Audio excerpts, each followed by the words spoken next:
Subaru a fait de la Formule 1 et ça a été une catastrophe. Subaru, une marque forte en sport automobile qui s'est fait connaître chez nous en gagnant tout en rallye. Mais avant de devenir imbattable en WRC, la marque japonaise s'était mise en tête de gagner en Formule 1. Histoire d'un des pires échecs de l'histoire du sport auto. La Formule 1 des années 80 au début des années 90 était une formidable pourvoyeuse d'équipes de mercenaires.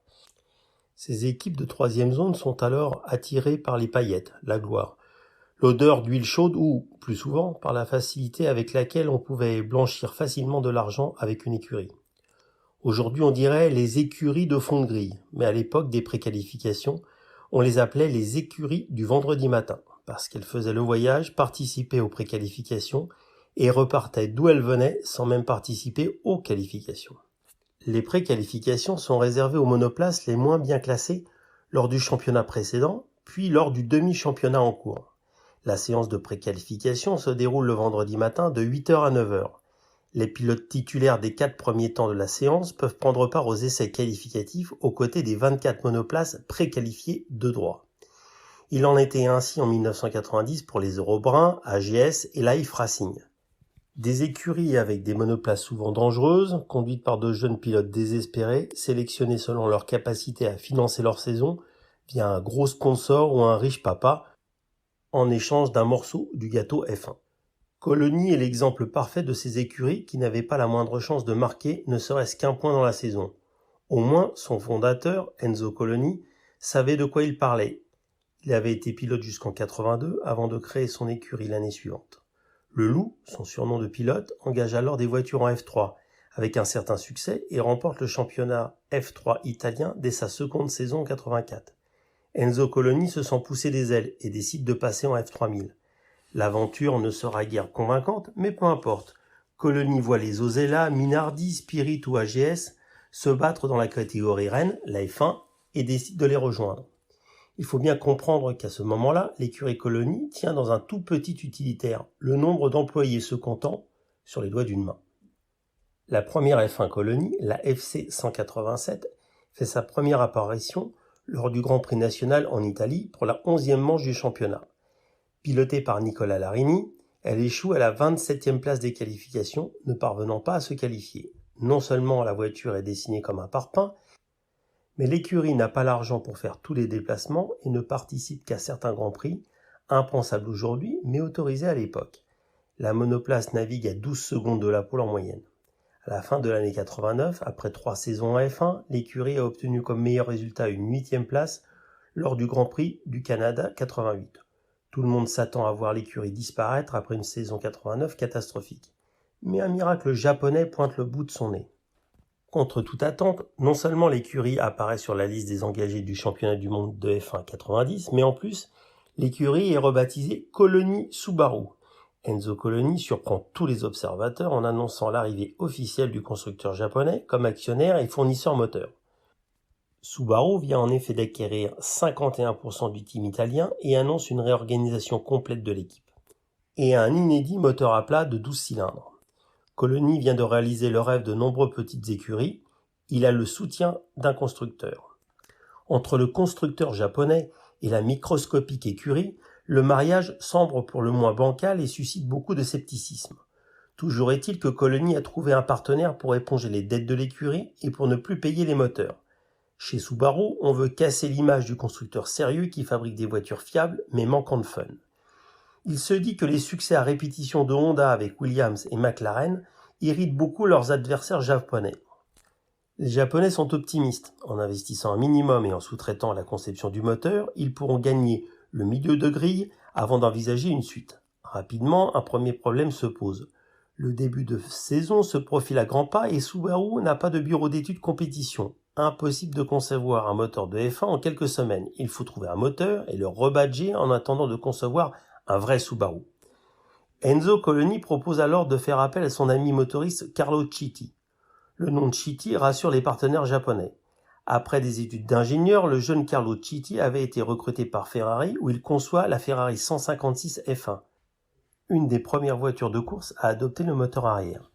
Chitti passera de longues années chez Alfa Romeo avant de monter sa propre société, Motori Moderni, dont l'objet est de fournir des moteurs aux écuries de F1. Les moteurs Motori Moderni équipent Minardi pendant 3 ans de 85 à 87, ainsi qu'AGS, sans jamais marquer un seul point. La vérité, c'est que plus personne ne veut du moteur italien. Quelques semaines avant le début de saison, Minardi teste le moteur sur un circuit italien. L'expérience est si peu concluante que Giancarlo Minardi refuse catégoriquement la fourniture du moteur, préférant un classique Ford Cosworth. Pas de quoi émouvoir la direction bicéphale de Colony Subaru. Dans l'urgence, Chiti duplique ce qu'il sait faire de mieux, un V12 à plat de 60 soupapes étroitement dérivé de ses précédentes réalisations. Cette configuration a le mérite de plaire à Subaru, spécialiste du moteur boxer. Même si le V12 commence à être passé de mode en F1, on y croit et de toute façon on n'a guère le choix. Sur le papier, le 12 cylindres présente de nombreux avantages, au premier rang desquels le centre de gravité très bas. Devant le mastodonte, les premières questions dérangeantes font leur apparition concernant le poids de l'usine à gaz. Mais Chiti rassure tout le monde en annonçant un poids supérieur de 10 kg à celui d'un Cosworth. La vérité ne va pas tarder à éclater. Une fois les périphériques boulonnés et les pleins faits, la balance annonce une différence avec le V8 concurrent de 112 kg. Ajoutez à cela une boîte de vitesse maison lourde comme du plomb et vous commencez à avoir une bonne idée des futures performances de la colonie Subaru. En arrivant à Phoenix, premier Grand Prix de l'année, la colonie C3B n'a pas effectué le moindre essai hivernal. Moteur livré tard et châssis assemblé par une petite poignée de mécanos n'ont pas permis d'effectuer de roulage hivernal. Côté pilote, Roberto Moreno a quitté le navire et c'est au Belge Bertrand Gachot que revient la lourde tâche de faire briller l'association italo-japonaise. Pour vérifier que la voiture démarre, on trouve un parking de supermarché près du circuit urbain. Bertrand Gachot fait quelques tours du circuit, la voiture démarre à peu près. Il est 8h ce vendredi-là à Phoenix, Arizona. C'est le début des préqualifications. Après avoir galéré longuement pour mettre en route le bloc 12 cylindres qui s'engorge systématiquement, les mécanos parviennent enfin à libérer l'engin. La voiture a un gros problème électronique, l'empêchant de couvrir un tour rapide. Comme pour abréger les souffrances de l'équipe, la tringlerie de boîte de vitesse décide de rendre l'âme à la fin du deuxième tour. Les préqualifs durent seulement 30 minutes, trop peu pour tenter une réparation. Le verdict tombe, l'écurie ne peut pas tenter la qualification et le meilleur temps de Gachot, unique pilote engagé par l'écurie, est de 5 minutes 15 secondes 10 dixièmes. En arrivant au Brésil, terre du second Grand Prix de la saison, l'équipe a retrouvé le moral.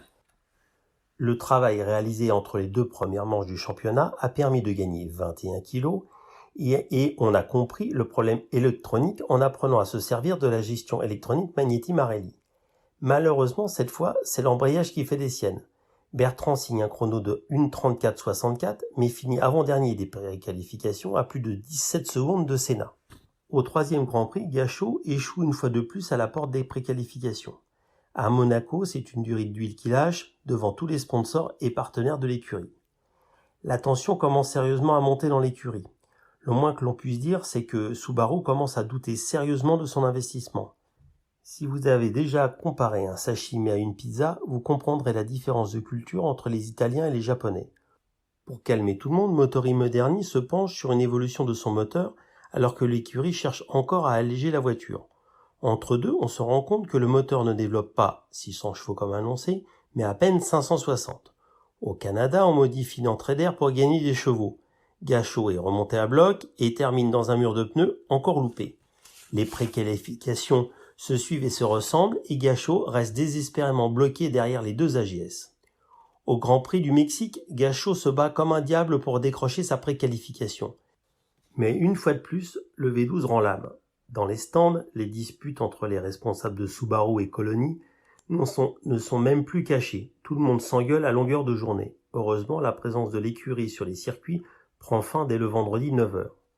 On se souvient tous de Fernando Alonso comparant son moteur Honda chez McLaren à un GP2 engine.